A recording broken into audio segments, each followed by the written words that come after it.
Hello friends, exam study YouTube channel में आप सभी लोग का बहुत बहुत स्वागत है। वीडियो के आज के सेशन में हम लोग एमए सेकेंड सेमेस्टर राजनीति विज्ञान के क्वेश्चन पेपर के आंसर पर डिस्कस करेंगे। यह प्रिंसिपल ऑफ पब्लिक एडमिनिस्ट्रेशन का पेपर है जो बुकलेट कोड सीरीज सी का है। महात्मा गांधी काशी विद्यापीठ के द्वारा आयोजित की जा रही एकेडमिक परीक्षा एमए सेकेंड सेमेस्टर के राजनीतिक विज्ञान का यह प्रिंसिपल ऑफ पब्लिक एडमिनिस्ट्रेशन का क्वेश्चन पेपर है, जिसका आंसर मेरे द्वारा दिया जाना है। आइए देखते हैं। प्रश्न संख्या 1। वित्तीय वर्ष शब्द का अर्थ है एक कैलेंडर वर्ष, बजट और लेखांकन उद्देश्यों के लिए उपयोग की जाने वाली 12 महीने की अवधि। तो वित्तीय वर्ष का मतलब यही होता है कि एक वर्ष में आय और व्यय का जो लेखा जोखा होता है उसी को आप वित्तीय वर्ष कहते हैं। दूसरा क्वेश्चन है, वृद्धिशील बजट की अवधारणा को सबसे अच्छे तरीके से इस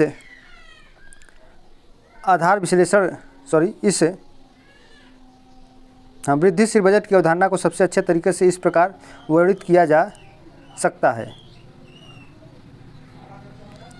दूसरा क्वेश्चन है, शून्य आधार विश्लेषण के आधार पर धन आवंटित करना, पिछले वर्ष के बजट को एक छोटे प्रतिशत से समायोजित करना, वृद्धि बजट आवंटन का प्रदर्शन परिणामों में जोड़ना, सभी विभागों में समान रूप से धन आवंटित करना। तो वृद्धिशील बजट की अवधारणा को सबसे अच्छे तरीके से इस प्रकार वर्णित किया जा सकता है। तो इसका जो सही आंसर होगा, पिछले वर्ष के बजट को एक छोटे प्रतिशत से समायोजित करके वृद्धि।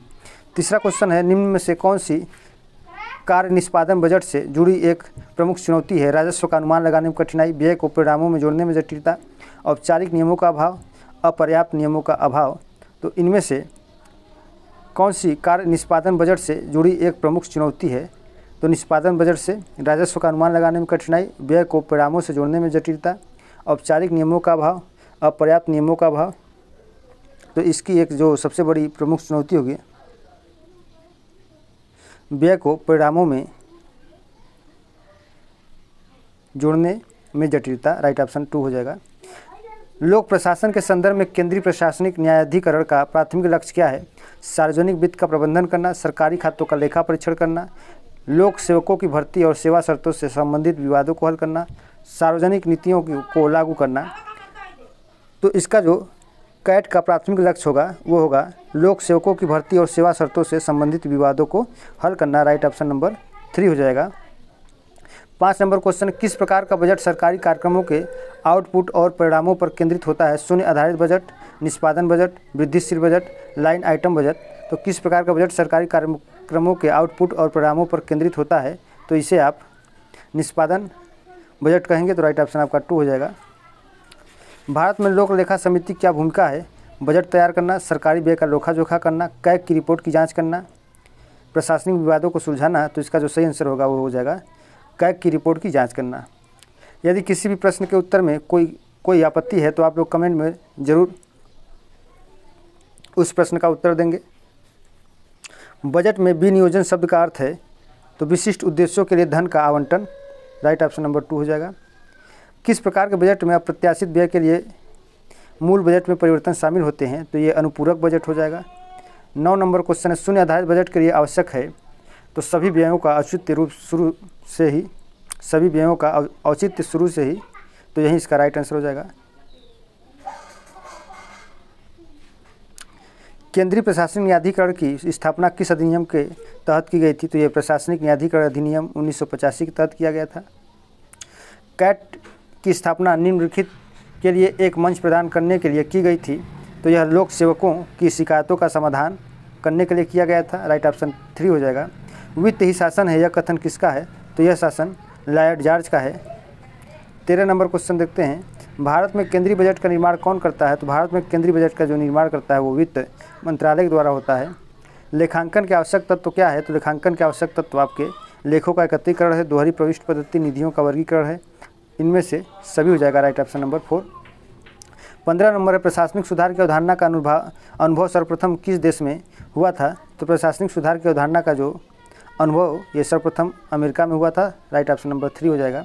लोक प्रशासन के संदर्भ में प्रशासन के सिद्धांतों पर अपने काम के लिए कौन से विद्वान जाने जाते हैं? तो इसमें आपके देखिए मैक्स वेबर और फ्रेडरिक टेलर दोनों जाने जाते हैं। ठीक है, तो जो बच्चा इन दोनों में यानी कोई भी कैंडिडेट जो ये दोनों ऑप्शन किया होगा वो बिल्कुल सही किया होगा, मतलब इन दोनों में कोई एक जो भी किया होगा, चाहे मैक्स वेबर किया हो चाहे फ्रेडरिक टेलर को किया हो। अब आगे चलते 17 नंबर, निम्न में से कौन सा तत्व प्रशासन के लिए आवश्यक है? तो ये प्रशासन के लिए जो आवश्यक है संगठन, नियोजन, समन्वय सभी हो जाएंगे। Right option number 4।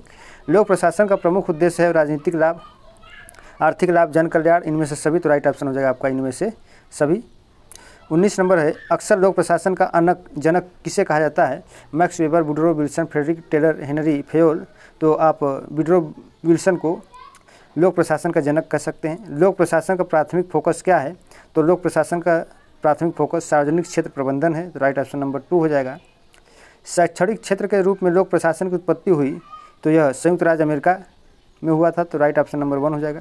राजनीति और प्रशासन द्वंद्ववाद का प्रस्ताव किसके द्वारा दिया गया था? तो यह वुडरो विल्सन के द्वारा दिया गया था। राइट ऑप्शन नंबर 2 हो जाएगा। 1887 में दिया गया था।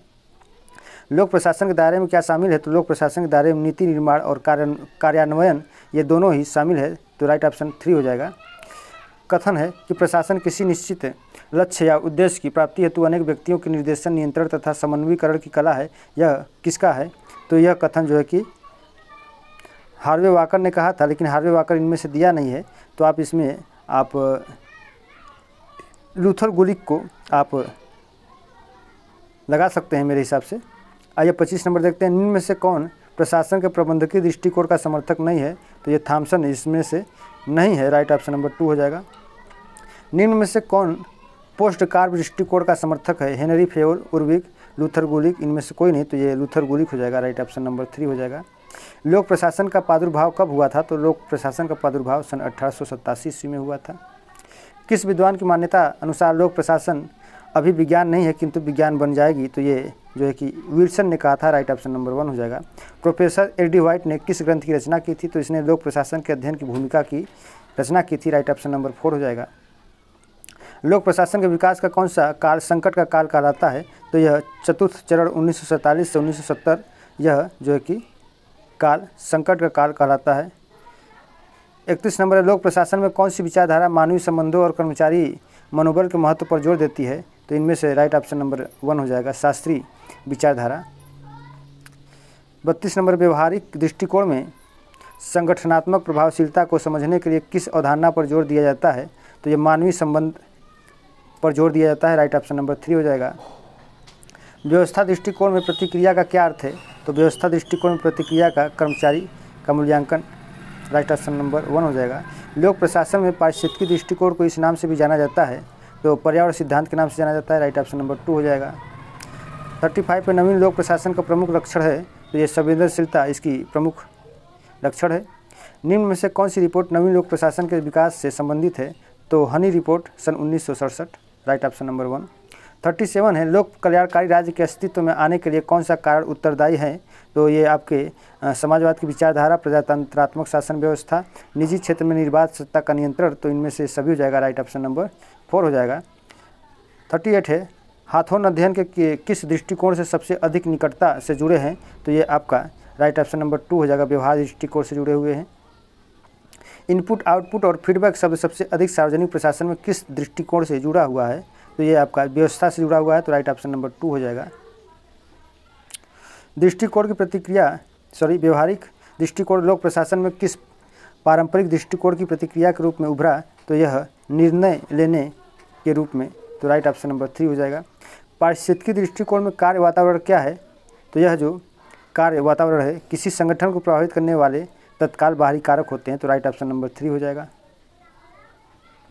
42 है, लोक प्रशासन में पारिस्थितिकी दृष्टिकोण का पता किस प्रभावशाली विचारक से लगाया जा सकता है? तो इसका राइट ऑप्शन हो जाएगा FW रिक्स, ऑप्शन नंबर 1। फेयोल का कौन सा सिद्धांत प्रबंधकों और श्रमिकों का मार्गदर्शन करने के लिए एक ही कार्य योजना रखने को संदर्भित करता है? तो इसका राइट ऑप्शन हो जाएगा कार्य का विभाजन। Right option number 3। वैज्ञानिक प्रबंधन का जनक किसे माना जाता है? तो फ्रेडरिक टेलर को वैज्ञानिक प्रबंधन का जनक भी माना जाता है। तो राइट ऑप्शन नंबर 3 हो जाएगा। किस विचारक ने प्रबंधन के 14 सिद्धांत विकसित किए हैं? तो हेनरी फेयोल ने हेनरी फेयोल ने कुल 14 सिद्धांत विकसित किए थे। 46 है, निम्न में से कौन सा टेलर के वैज्ञानिक प्रबंधन के सिद्धांतों में से एक नहीं है? तो इन चारों ऑप्शन में जो आपका चौथा ऑप्शन है, श्रमिकों के बीच अनौपचारिक सामाजिक समूहों को प्रोत्साहित करना, यही इनमें से नहीं है, तो राइट ऑप्शन नंबर 4 हो जाएगा। फिर इसके बाद लोक प्रशासन में कार्यात्मकता किस बात पर जोर देती है? तो यह विशेषज्ञता और श्रम विभाजन पर जोर देती है, राइट ऑप्शन नंबर 2 हो जाएगा। 48 है, श्रमिक उत्पादकता के संबंध में हाथोर्न अध्ययन का एक प्रमुख निष्कर्ष क्या था? तो इसका जो सही आंसर हो जाएगा राइट ऑप्शन नंबर 2, सामाजिक कारक उत्पादकता को महत्वपूर्ण रूप से प्रभावित करते हैं। 49 है, हेनरी फेयोल के व्यक्तिगत हितों का समान हितों के अधीन करने के लिए कौन सा सिद्धांत का अर्थ है? तो इसमें व्यक्तिगत हितों को संगठनात्मक लक्ष्यों पर प्राथमिकता दी जानी चाहिए, राइट ऑप्शन नंबर 1 हो जाएगा। समय और गति अध्ययन की अवधारणा किसने पेश किया? तो समय और गति की अध्ययन की अवधारणा या फ्रेडरिक टेलर के द्वारा किया गया था, तो राइट ऑप्शन नंबर 3 हो जाएगा। मेयो के अनुसार उत्पादकता तब बढ़ती है जब श्रमिकों की बारीकी से निगरानी की जाती है, श्रमिकों को अधिक स्वायत्तता दी जाती है, श्रमिक खुद को मूल्यवान और समूह का हिस्सा महसूस करते हैं, तो राइट ऑप्शन नंबर 3 हो जाएगा आपका। अब उसके बाद चलते हैं हम 52 पर। यह कथन किसका है? संगठन किसी समान उद्देश्य की प्राप्ति के लिए किया जाने वाला मानवीय सम्मेलन का एक रूप है, तो इसे प्रोफेसर मूने ने कहा था, राइट ऑप्शन नंबर आपका 1 हो जाएगा। औपचारिक संगठन की निम्न में से कौन सी विशेषता नहीं है? तो यह पूर्व वैयक्तिक, यही इसकी विशेषता नहीं है। अनौपचारिक संगठनों के अस्तित्व में आने के लिए निम्न में से कौन सा कारण उत्तरदायी है? तो ये रीति रिवाज, पारस्परिक संबंध, सामाजिक समूह की आदतें, ये सभी हो जाएंगे, तो राइट ऑप्शन नंबर 4 हो जाएगा। उचित मार्ग द्वारा प्रक्रिया का संबंध किस सिद्धांत से है? तो यह आदेश की एकता से है, तो राइट ऑप्शन नंबर 2 हो जाएगा। समन्वय की औपचारिक विधियों में निम्न में से कौन सी सम्मिलित नहीं है? तो इसका जो सही आंसर हो जाएगा वो हो जाएगा आपका व्यक्तिगत संपर्क, राइट ऑप्शन नंबर 4। कयाल के कार्मिकों के कार्यकाल की स्थिरता के सिद्धांत पर जोर दिया गया, सॉरी ये क्या लिखा हुआ, फेयोल लिखा है, देखिए फेयोल के कार्मिकों के कार्यकाल की स्थिरता के सिद्धांत पर जोर दिया गया था, तो ये उच्च कर्मचारी टर्नओवर सिद्धांत पर जोर दिया गया था। 58 है, FM मार्क्स की नौकरशाही की आलोचना अक्सर इस पर केंद्रित थी, तो यह कठोर और अमानवीय कार्य वातावरण बनाने की प्रवृत्ति, राइट ऑप्शन नंबर 3 हो जाएगा। अब इसके बाद निम्न में से कौन सी वेबर की नौकरशाही की विशेषता नहीं है? तो इसमें से जो अवैयक्तिकता है, यही इसकी विशेषता नहीं है। वेबर की नौकरशाही में पदोन्नति इस पर आधारित होती है, तो ये वरिष्ठता और योग्यता पर आधारित होती है, राइट ऑप्शन नंबर 2 हो जाएगा। अब इसके बाद किसने नौकरशाही की अत्यधिक कठोर और अमानवीय होने के रूप में आलोचना की थी? तो मैक्स वेबर ने ही किया था, तो राइट ऑप्शन नंबर 3 हो जाएगा। अब उसके बाद है FM मार्क्स को उनके योगदान के लिए सबसे ज़्यादा जाना जाता है, तो यह नौकरशाही सिद्धांत के रूप में जाना जाता है, तो राइट ऑप्शन नंबर 4 हो जाएगा। वेबर की नौकरशाही निष्पक्षता की अवधारणा का अर्थ है, तो जो दूसरा ऑप्शन है, बिना किसी पक्षपात के समान रूप से नियम और प्रक्रिया लागू करना, राइट ऑप्शन नंबर 2 हो जाएगा। नौकरशाही की शिथिलता शब्द का क्या अर्थ है? तो नौकरशाही की शिथिलता शब्द का अर्थ होता है नौकरशाही प्रणालियों में अक्षमताएं और कठोरताएं। 65 वेबर नौकरशाही के संभावित अमानवीय प्रभाव का वर्णन करने के लिए किस शब्द का उपयोग करते हैं? तो ये लाल फीताशाही का प्रयोग करते हैं। 66 से नौकरशाही के दोषों को दूर करने के लिए सुझाव प्रस्तुत किए जाते हैं, निम्न में से कौन सा ठीक नहीं है? तो इनमें से जो आपका लोक सेवक पर मंत्रिमंडल का नियंत्रण है, यही ठीक नहीं है, राइट ऑप्शन नंबर 3 हो जाएगा। और वे लोग जो लोग चैनल पर पहली बार आए हैं, वे लोग चैनल को सब्सक्राइब करें, बेल आइकन को प्रेस करें, वीडियो को लाइक करें और वीडियो को शेयर करें। 67 है, अनुशासन वह प्रशासनिक कदम है जो कि संपन्नता से संबंधित कर्मचारी के दुर्व्यवहार को ठीक करने के लिए उठाए जाते हैं, यह कथन किसका है? तो यह जो कथन दिया गया था, यह कथन LD वाइट के द्वारा दिया गया था, तो राइट ऑप्शन नंबर 1 हो जाएगा। अब इसके बाद चलते हैं, निम्न में से किसकी स्थापना कर्मचारी विवादों का निपटारा करने हेतु की गई? तो इसका जो राइट आंसर हो जाएगा वो व्हिटले परिषद। 69 वेबर ने नौकरशाही की मुख्य समस्या के रूप में निम्नलिखित में से किसे पहचाना है? तो ये अत्यधिक विकेंद्रीकरण हो जाएगा, इसका राइट ऑप्शन नंबर 4 हो जाएगा। 70 है, वेबरियन नौकरशाही में पदानुक्रमिक संरचना सुनिश्चित करती है शक्ति का समान वितरण, अधिकार और जिम्मेदारी की स्पष्ट रेखाएं, अनौपचारिक निर्णय लेना भूमिकाओं में लचीलापन, तो राइट ऑप्शन नंबर 2 हो जाएगा अधिकार और जिम्मेदारी की स्पष्ट रेखाएं। 71 है वेबर के अनुसार नौकरशाही प्राधिकरण निम्न पर आधारित है, तो यह आपका कानूनी तर्कसंगत प्राधिकरण पर आधारित है, तो राइट ऑप्शन नंबर 3 हो जाएगा। 72 है वेबरियन नौकरशाही की कौन सी विशेषता यह सुनिश्चित करती है कि नौकरियों के लिए सर्वश्रेष्ठ उम्मीदवारों का चयन किया जाए, तो इसका जो सही आंसर हो जाएगा वो हो जाएगा पदानुक्रमिक संरचना, राइट ऑप्शन नंबर 1 हो जाएगा। सरकारी बजट क्या है, तो सरकारी खर्च और राजस्व की एक विस्तृत योजना, सरकारी कर्मचारियों की सूची, पिछली सरकार गतिविधियों का रिकॉर्ड, पर्यावरण मुद्दों पर सरकारी रिपोर्ट, तो राइट ऑप्शन नंबर 1 हो जाएगा सरकारी खर्च और राजस्व की एक विस्तृत योजना। 74 क्वेश्चन नंबर है भारत में प्रशासनिक विवादों के संदर्भ में कैट का क्या अर्थ होता है, तो कैट का अर्थ होता है सेंट्रल एडमिनिस्ट्रेटिव ट्रिब्यूनल होता है, केंद्रीय प्रशासकीय न्यायाधिकरण होता है, तो राइट ऑप्शन नंबर 1 हो जाएगा। और आज का ये इस क्वेश्चन पेपर का अंतिम क्वेश्चन है सटीकता और अनुपालन सुनिश्चित करने के लिए वित्तीय अभिलेखों की जांच करने की प्रक्रिया को कहा जाता है, तो इसे आप ऑडिटिंग या लेखा परीक्षण कर सकते हैं, तो राइट ऑप्शन नंबर 2 हो जाएगा। तो वीडियो के आज के सेशन में हम लोगों ने कुल 75 क्वेश्चन के आंसर को देखा और 75 प्रश्नों के आंसर को भी दिया गया है। इनमें से कह सकते हैं कि 2, 4, 5 क्वेश्चन के आंसर हो सकता है कि कुछ गलत हो जाए, तो जो गलत होगा जिनको उसका उत्तर सही मालूम होगा वो लोग कमेंट में ज़रूर उस क्वेश्चन का आंसर कमेंट के द्वारा दे देंगे। और आज के सेशन बस मित्रों इतना ही। इसके आगे की वीडियो पाने के लिए और अन्य पेपरों का आंसर पाने के लिए आप लोग चैनल से जुड़े रहिए, चैनल को सब्सक्राइब करिए और बेल आइकन को भी दबाए रखिए।